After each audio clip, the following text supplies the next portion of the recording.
მოგესალმებით ბატონო პარლამენტის თავმჯდომარე, მოგესალმებით პარლამენტის პატივცემულ წევრებს. Წარმოგიდგენთ სახელმწიფო აუდიტის სამსახურის მოხსენება საქართველოს 2024 წლის სახელმწიფო ბიუჯეტის წლიური შესრულების მთავრობის ანგარიშის შესახებ.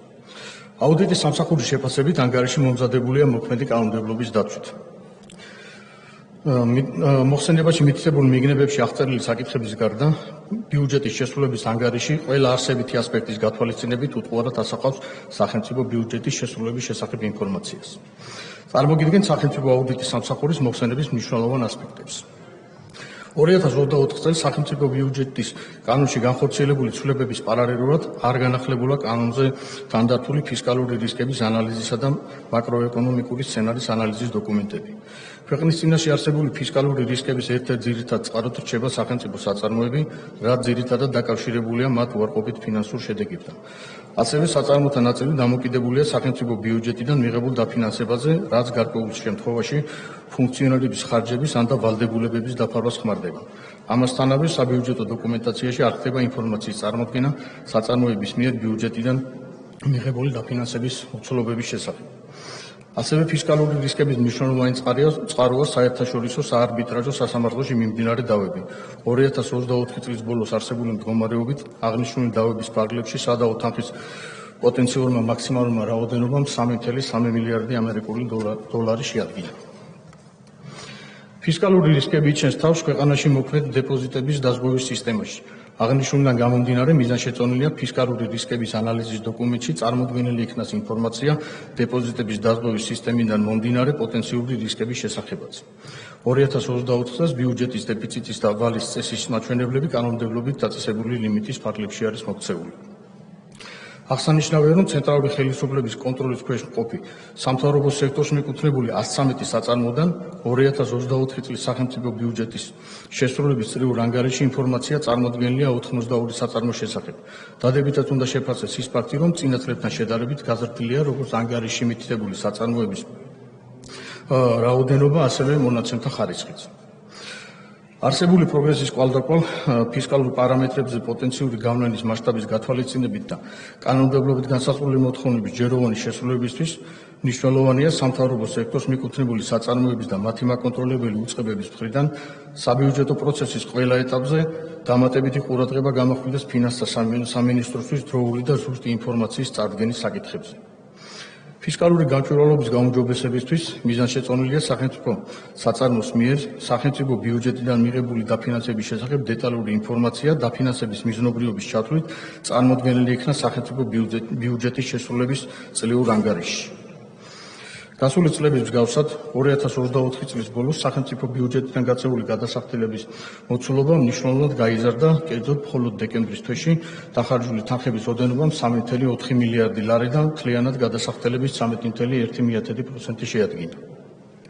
სახელმწიფო აუდიტის სამსახურის მიერ შესწავლილი 8 სამინისტროს შემთხვევაში 2024 წელს განხორციელებული ხარჯთაღრიცხვის ცვლილებების ჯამურმა მოცულობამ 2,3 მილიარდი ლარი შეადგინა. სახელმწიფო ბიუჯეტის კანონით განსაზღვრული 115 პროგრამიდან ბიუჯეტის დაზუსტება განხორციელდა 105 პროგრამაში და დაზუსტების ჯამურმა თანხამ 566,5 მილიონი ლარი შეადგინა. სახელმწიფო ბიუჯეტის გადასახდელების აგრეგირებულ დონეზე შესრულების მაღალი დონის მაჩვენებლის მიუხედავად 11 პროგრამასა და 78 ქვეპროგრამის შემთხვევაში ათვისებული იქნა ბიუჯეტის კანონით დამტკიცებული გეგმის 80%-ზე ნაკლები. 2024 წლის სახელმწიფო ბიუჯეტის კანონში განხორციელებული ცვლილებებით კაპიტალური პროექტების მნიშვნელოვან ნაწილს შეეცვალა დაფინანსება. მიუხედავად ამისა, არ დაკორექტირებულა კაპიტალური პროექტების დანართი.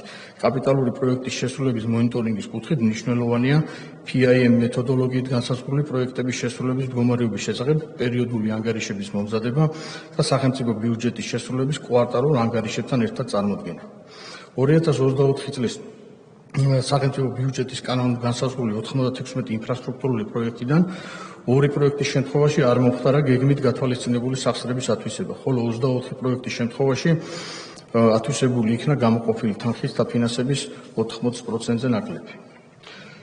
სახელმწიფო ბიუჯეტის შესრულების წლიურ ანგარიში CIP-ების, IP-ების შესახებ არ ხდება ინფორმაციის წარდგენა ინდივიდუალური CIP-ის ან IP-ის შემოსულობების გადასახდელების შესახებ მათი ფორმირების წყაროების მიხედვით. საყურადღებოა სიპებისა და აიპების საკუთარი შემოსავლებისა და ხარჯების გეგმიურ და ფაქტობრივ მაჩვენებლებს შორის არსებული გადახრების სიმცირე, რაც რიგ შემთხვევაში სისტემურ ხასიათსაც ატარებს.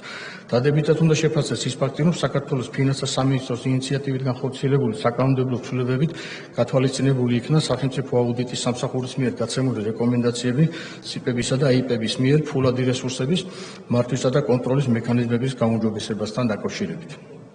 2024 წელს საგარეო წყაროებიდან მობილიზებული საკრედიტო რესურსებიდან გადასესხდა 246 მილიონი ლარი.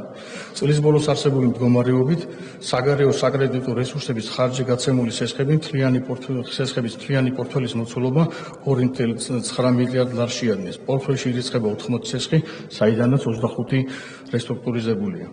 მიზანშეწონილია სახელმწიფო ბიუჯეტის შესრულებულ წლიურ ანგარიშთან ერთოდეს დეტალური ინფორმაცია საგარეო საკრედიტო რესურსების ხარჯზე გაცემული სესხების პორტფელში განხორციელებული ცვლილებების და პორტფელის საბოლოო მდგომარეობის შესახებ. რაც შეეხება შიდა საბიუჯეტო რესურსებიდან გაცემულ სესხებს, პორტფელში აღირიცხება 161 სესხი, საიდანაც ვადა გადაცილებაშია 85. 2024 წლის ბოლოს მთავრობის ვალის მოცულობა 33.2 მილიარდ ლარს გაუტოლდა და მთლიანი შიდა პროდუქტის 36.1% შეადგინა. მათ შორის მთავრობის საგარეო ვალი 23.2 მილიარდი ლარია, ხოლო საშინაო ვალი 10 მილიარდი ლარი. 2024 წლის ბოლოს არსებული ინფორმაციით მთავრობის ვალის ნაშთის 79.7% საგარეო ვალი წარმოადგენს. შესაბამისად, არსებული გეოპოლიტიკური რისკების ფონზე მთავრობის ვალი განსაკუთრებით მოწყვლად რჩება ვალუტის გაცვლითი კურსის ცვალებადობის მიმართ. იმის გათვალისწინებით, რომ საგარეო ვალის პორტფელის ნახევარი ცვლადი საპროცენტო განაკვეთის მქონე სესხებშია წარმოდგენილი, გასულ წლებთან შედარებით მნიშვნელოვნადაა გაზრდილი საგარეო ვალის საპროცენტო ხარჯები. მთავრობის ვალის მართვის სტრატეგიაში წარმოდგენილი მიმართულებების საბიუჯეტო პროცესში უკეთ ინტეგრირებისთვის მიზანშეწონილია მისი განახლება განხორციელდეს შემდგომი წლის სახელმწიფო ბიუჯეტის კანონის პროექტის საბოლოო ვარიანტის წარმოდგენამდე, ასევე მნიშვნელოვანია მთავრობის ვალის მართვის სტრატეგიის ხარისხობრივი გაუმჯობესებაც. პროგრამული ბიუჯეტების მომზადებისა და ანგარიშგების პროცესში შეინიშნება სისტემური ხასიათის ნაკლოვანებები, რაც ართულებს პროგრამების ეფექტიანობის შეფასებას. პროგრამირებული ბიუჯეტის შემდგომი განვითარებისთვის მიზანშეწონილია დამუშავდეს ფორმალური სამოქმედო გეგმა, სადაც განისაზღვრება რეფორმის ფარგლებში განხორციელების კონკრეტული აქტივობები, შესაბამისი ვადებითა და პასუხისმგებელი უწყებებით. ეს იყო მოკლედ იმ მიგნებების შესახებ, რაც 2024 წლის ბიუჯეტის შესრულებასთან დაკავშირებით წარმოადგენს სახელმწიფო აუდიტის სამსახურმა მართლაც ყურადღებისთვის.